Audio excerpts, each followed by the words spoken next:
Hi, good morning, Tumaleng. How are you? Morning, I'm alright, and you? Yeah, I'm good, thank you. Thank you for taking part in our trader interview series. Basically, we're just chatting about your experience in the market and to show everyone that basically we're all in the same place, We ask the same questions, we have the same problems. So it's not really, this series is not really about money or prestige or anything like that. It's more about where do we all fit in, and then we're not all too different from each other. So thank you for taking part. No, thank you for the opportunity as well. I think I'm going to enjoy this experience. Good. Uh, what made you decide to trade in the first place, Itumaleng? I think from a young age, I mean, just reading newspapers and all that. So I've always been interested in markets, to be honest. So then I eventually, I think, around about the days when Telecom listed, that's when I actually started getting very engaged in the market, and it was the first time I bought the trading software. These guys who come and like they sell you a software and then they sell you this package of training you afterwards and all that. And that's how I got into the market. And it was around when Telecom listed. I can remember that. And how did that all go for you? Look, I think it was after a year or two that I realized that what he sold me wasn't really for me. And yeah, it was a very basic software. It was very limited. I couldn't even get like data through any other service providers except them. Their after service wasn't really good. So, and I think at that time, I actually even went and registered a course with UJ. It was a 2-year program. So it was like a diploma. And that's when I wanted to really get to understand the market itself. All right, awesome. And then obviously that's a few years ago. Which markets and timeframes are you focused on now? So now I'm mainly on Dow and Aussie, and I do anything between an hour down to 5 minutes. When I started, when I didn't have the knowledge and the experience, I was just doing everything. So I did the forex markets, I did the CFDs and all that. And just after I realized, no, I'm just not making money. That's when you start changing your techniques as well. So yeah, it's been a long journey, I must say. I think everyone starts out trying to watch all markets and trying to trade everything until you realize that actually you just can't do that. I remember I used to have like 4 or 5 pairs trying to follow, and it's just not possible unless you're really like a master in this thing. Then yeah, you can do it. Yeah, I think once you're good at one particular market, it's easy to then branch out into others. So if you become skilled at one thing, then it's easy to go and look at other stuff. Yeah, true. And what have you found them to be most difficult in the world of trading? Honestly, for me, it's been the emotional pain of losing. So you have that, that idea and dream of making money, and the market just takes away money from you. Sure. It's painful. Yes. So when you think about it, like I could have like 6 months of advanced income, and I could be debt free and all that, and the market just keeps on. Every time you put on a trade, it just takes away from you. That has been the biggest pain for me. I think even now. So I remember I've lost one account. So I've blown just one account. And after then, I put in more money, and I said I will not trade like any big lots or anything. I will trade small up until the day I get it right. And I'm quite fortunate that I haven't blown a second account. But throughout the years before I got into this phase of break even, It's just been like a losing streak. Like you do revenge trading, you do all these sorts of things, and the market just shows you they will take money from you. So for me, that has been the difficulty with trading. Okay. And now that you are trading a bit smaller, how's the pain side? Is it less painful? No, it's now less painful. So I'm able to put so like more trades. So my style now is I try to put 2 trades, and when I get to a first TP, then I take it off. Then I try to let the other trade to hit TP2 or TP3 or whatever. So I'm trying to maximize on the market. So before I couldn't even do 2 trades. Now at least I can place 2 at the same time, take profits quick, and then let the other one run off. Okay. That has been helping.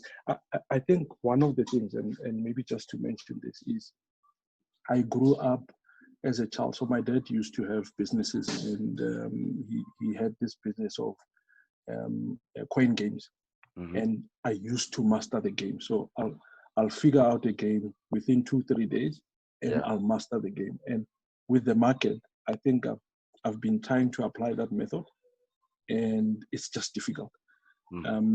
The thing in me of trying to figure out something, I think it's the one that has led me to stay on the market. But it has just shown me that it's not an easy thing to figure out. It's a huge challenge. Yeah. Okay. And how do you find your execution these days? My executions now are a lot easier. It used to be a little bit difficult. It felt like it was more of a guessing game. But now it's a little bit easy. And I've seen that when I place my executions, it's easy to put my stop losses, because when you guess, it's like you even stretch your stop losses. But when you now sort of start to believe in your executions, you start to have the right stop loss levels, and that has been helping a lot. Okay, so basically, what changed is you're not looking for the big home run anymore. You're not looking for that big fat winner by trading too large. Am I right? Yeah. So I think I've always tried to think where the market will go, and it has always just proven me wrong. So what I do is now I put 2 trades, and the aim is to take my first target, and then I'll let the other one run and see how far it goes. And you can only do that because you're trading a proper size now. And I'm trading in a proper size now, because it's like actually I trade 0.01 now, and it's a lot easier. Okay. And I think once I get to a level where I'm really comfortable, then I'll up my lot. Sure. And I still want to up it a lot. It will be just small, but just to get myself used to playing a bigger lot size than I'm used to now. Yeah, sure. I mean, the thing is, once you know that you can trade and you are successful, then size doesn't matter anymore. You know what I mean? You can trade at any size as long as you can mathematically deal with the stop losses. Yeah. And I've also experienced that most of the trades that I make money, when I executed on it, I didn't have more doubts. I didn't have fear. So I was more relaxed. And in those trades where I'm relaxed, I find myself doing better than when I have an execution and I have doubts or fear about it or anything. Sure. Then that execution, I know most of the time it will go wrong. And have you tried to not trade if you don't like the feeling of the trade? I have done it as well. And it's funny to see that having to wait until you're comfortable, actually you get the market at the right setup. When you doubt the setup, it actually somehow is a good thing to wait and get the right setup. And I think that's where it defines, when people say you need to have the patience. If you can't discipline yourself to say, no, I don't like this setup, I don't feel good about it, and just wait and sit on the side. Yeah. So you're still finding that difficult, or are you getting better at that? I think I'm getting better. I still find myself doing that mistake of I want to be in the market. I don't want to miss out. And when I do that, that's when the market still retraces. And then it's like, yeah, I should have just waited a little bit for a better setup. And look, one of the important things is to recognize the problem so that you can work with it. Yeah. So, yeah. I mean, you're already on that path. That does Yeah. get easier. It does get easier. Yeah. What have you found most interesting about trading or about the markets?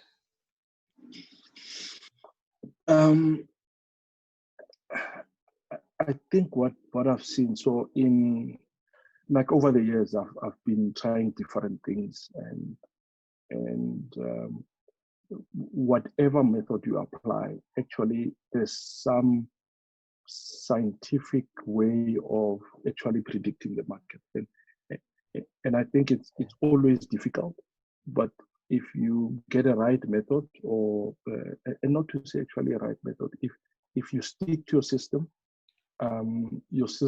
will be able to predict the market, and if you stay disciplined to it, you'll make money in it, and that's what I've liked about technical analysis as well.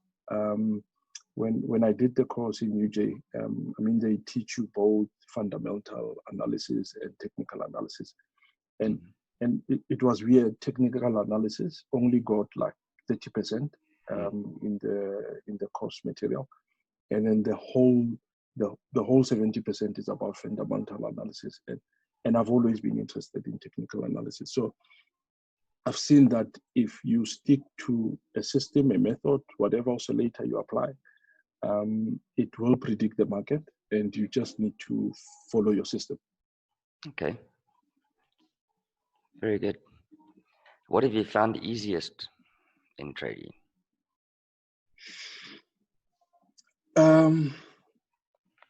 I think over the years, I'm now finding it very easy to protect my capital. I think that has been the main goal for me, is even if I lose, I must still at least have money to trade. So as I said, like before, I've blown an account and only did it once, and now it's very easy to place my stop losses. It's now automatic, and I've realized that if I can't be on the screen, it's easier to place my stop loss, and if I'm able to sit on the screen, it's also very easy for me to apply my own stop losses, so manually, and it's easy to execute that stop loss, and I've also found it very easier to even get out of a trade way before my stop loss, and this has actually saved me a lot, because when I look at my trades history or journals, I see that actually had I let the stop loss hit, I would have lost more over a period than when I executed it manually. So it has really become easier for me now to execute my stop losses, and even earlier. The important thing is keeping that trader's record, eh? Yeah.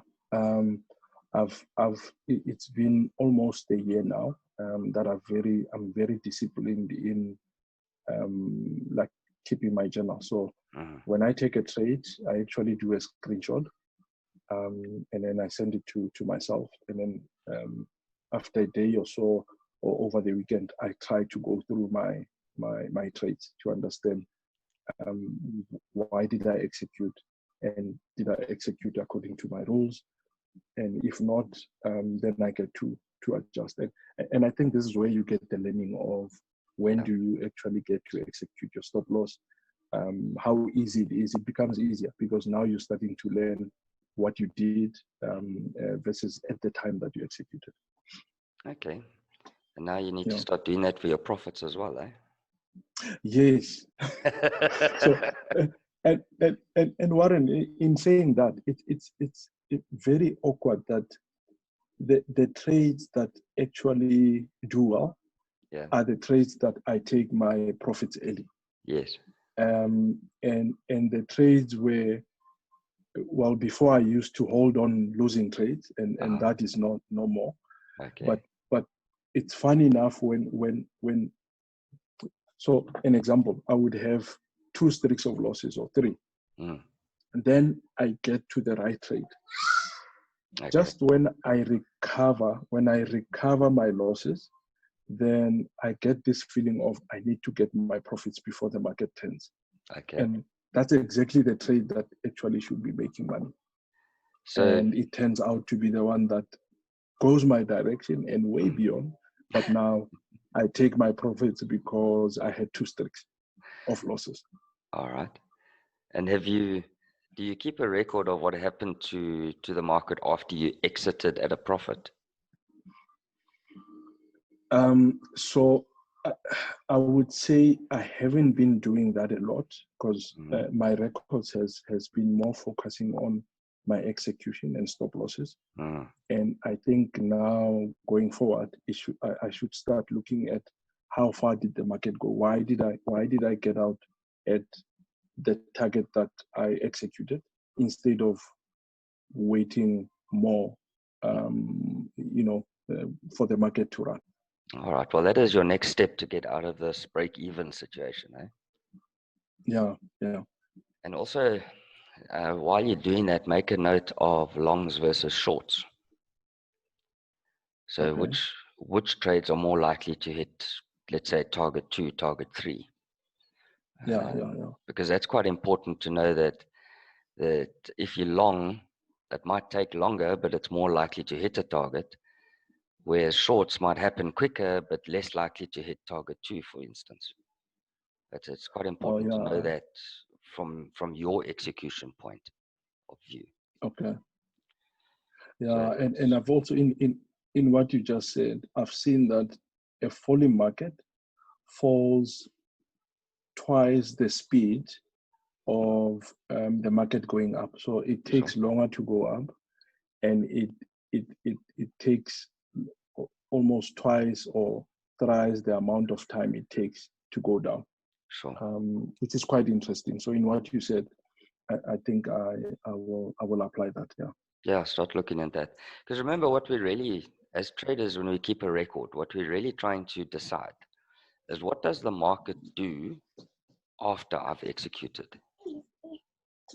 So it's not back testing is an initial thing that we do to understand whether the strategy has potential or not. Now we forward test by trading it, and then we need to start recording exactly what the market does after I enter, whether I'm long or short. Shorts normally hit my targets quicker. Sorry about that. That's fine. We all have families. Yeah. So shorts could hit my targets quicker, but they're unlikely. Maybe they're less likely to hit target 2. Longs take longer, but they generally make more money than shorts. Yeah. And we need to know that versus our own execution style. And we might all be trading the same system, but I promise you now we're all different in our executions. Yeah. Okay, so start trying to keep a record of what happened after you exited at a profit. What did the market do? I found that quite important. Yeah. Okay. Very nice, man. At least you're on the right path. So tell me now, you're on the right path, right? So you're doing the right things. It's just that next step now to look at the profit side. Now, what gets you like really excited about trading?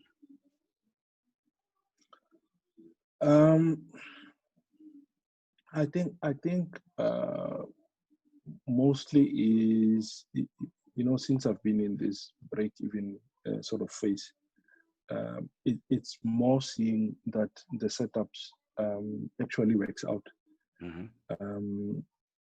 So my triggers, and I must say I've been following the techniques that I attended, and I've been very sort of sticking to the that strategy of plotting the ranges within your Fibonacci. So that has been like a sweet spot for me.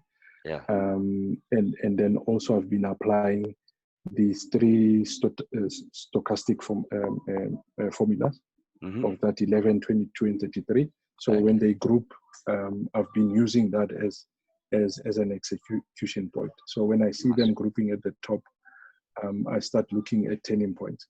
And what I've seen with that is most of my setups do actually work out. Yeah. It gets very frustrating when I've waited that long for the setup, I make money, and then the next trade or two, then I start giving that money back.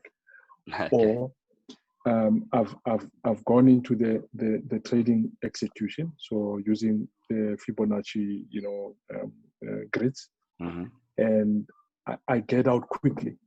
So in that first Fibonacci level target, I already take my profit, and then it gets to the other level, and I'm already outside of the market. So it's been exciting that my setups really do work, but then at the same time, very frustrating when I get to give that money back. Okay. Yeah, something to look at as well, because I know, for instance, when a strategy triggers, let's say 3 times or 4 times in half an hour,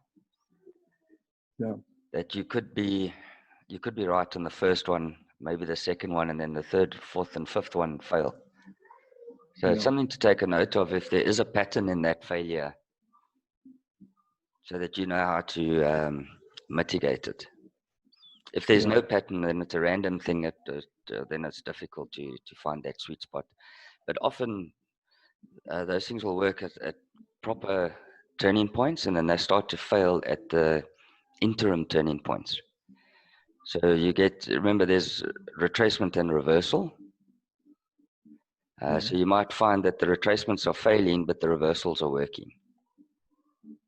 Oh, okay. No, I now get you. Yeah. So in the direction of the trend, you'll get a retracement, which means let's say it's an uptrend, you get a retracement short trigger that's more likely to fail than a market that's gone up for 3 months and is now starting to turn over, or let's say for 3 hours, and you're catching the reversal, and then so have a look at the trend side as well. But I mean, we can talk about this stuff. Obviously, you know that you can speak to us anytime, especially when you are struggling with something like that. It's quite important to just chat to us. No, definitely, we'll do that.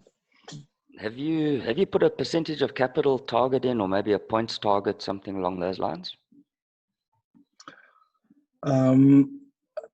I think mainly now, since I blew off my account, it has always been my target. I'm looking at points, so movements in the market. So what I looked at is like for Dow. I mean, Dow on an average day, it moves like almost 150 points. Okay. And my goal has now been, let me try at least to catch 50% of that move. So in my trades, I've been trying to work out at a percentage of how many points I need to get. And that has been my target. So I started out with, on a daily basis, at least to get 30 points. And now I've upped it to 100 points a day. So if I have 10 trades, at the end of the day, my aim is to make 100 points. And awesome. that has been my goal. And when I reach the 100, I actually stop. I'll just watch the market. I'll try and say, okay, I would have taken this execution, but I never actually trade. So I stop and then go to the next day and try and reach my 100 points for the day. Yeah. Awesome. So do you at some point intend to trade for a living? Actually, I do. So I think my aim is I want to do it for a living before retirement, hopefully. But what I also figured out is, and this opportunity of working from home has come at the right time with COVID. Yes. So for me is to say if I'm able to have the opportunity to be on the screen, be able to take the setups while I'm working, then why not make the double income? So from my normal work, let me make my income. Then if I get it right, let me still make my income on trading. And when the time is almost right, but with the hope that I don't want to get into retirement, not being able to do trading as a living. So yeah, my aim is to end up doing it as a living. Okay. Well, Yeah. are you pressured for time to retirement, or have you got enough time to learn this thing? No, I don't think I'm pressured, and I've told myself I don't want to pressure myself. I'm taking it step by step. I mean, I come a long way for me to be in this phase of break even, and it feels like I'm actually going just close to the tipping point of the break even phase. So I'm patient enough with myself. There are days, yes, I feel like, you know what, I must just give up with trading, and I find, and it's so weird. And then I'll, so where I work at my desk, I have my trading laptop and screen, and then I have my work machine. And those days where I'm very upset with the market, I never switch on my trading laptop. So for a day or two, I'll be angry and I calm down, and then maybe a third or fourth day, or maybe I wait for the weekend, and then I'll find the energy again to get back to the market. Yes, I love the way that you're doing it. That's exactly what you need to be doing. Yeah. Really well done. It's very few people that have the discipline to do what you're doing. Especially stepping away from the laptop for a couple of days. It really does help you to come back with a clear mind. So well done for that. No, thanks. Yeah. What would ever make you stop trading?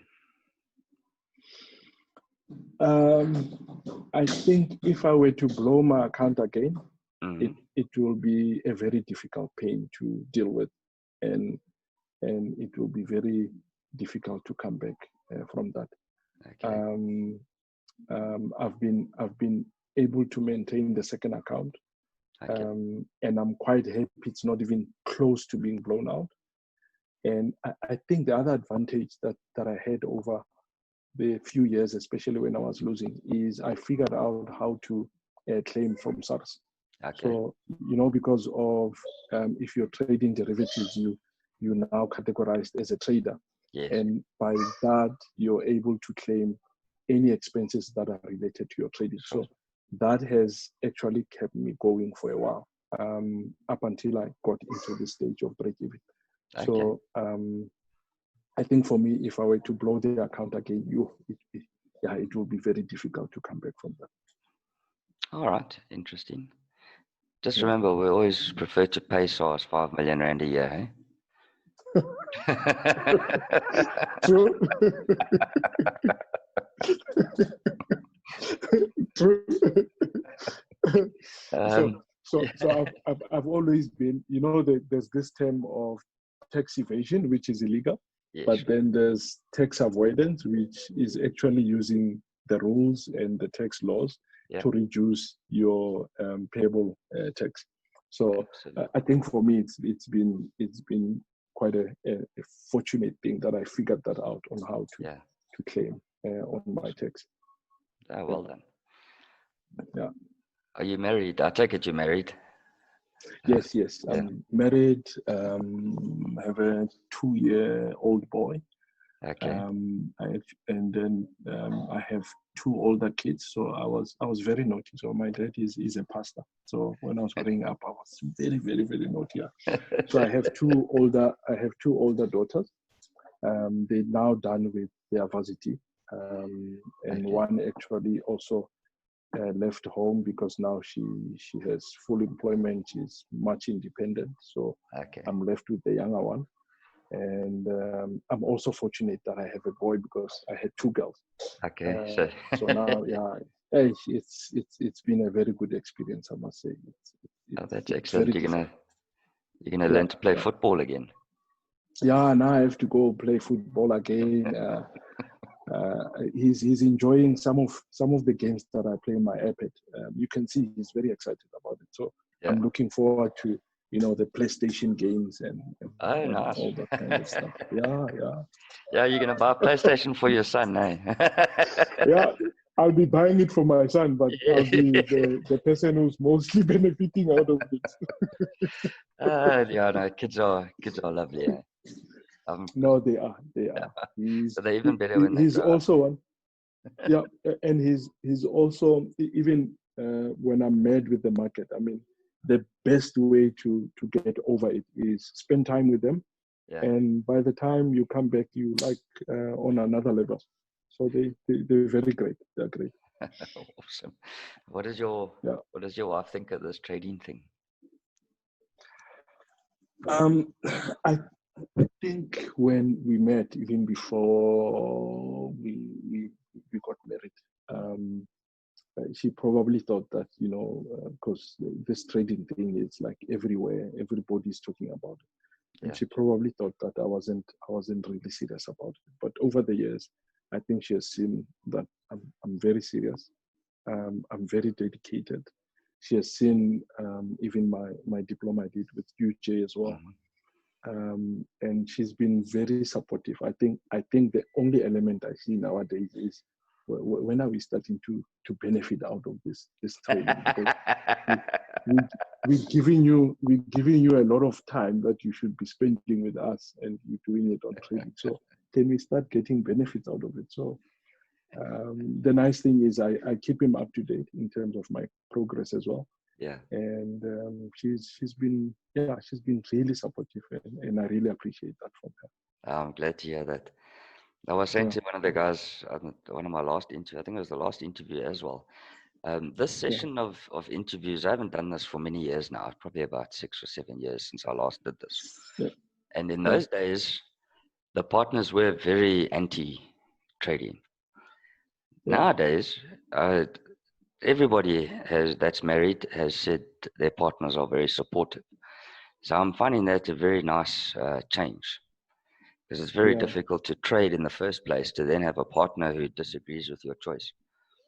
It can be very difficult. So it can be difficult. Yeah, I'm really happy to hear that things have changed. It's very nice.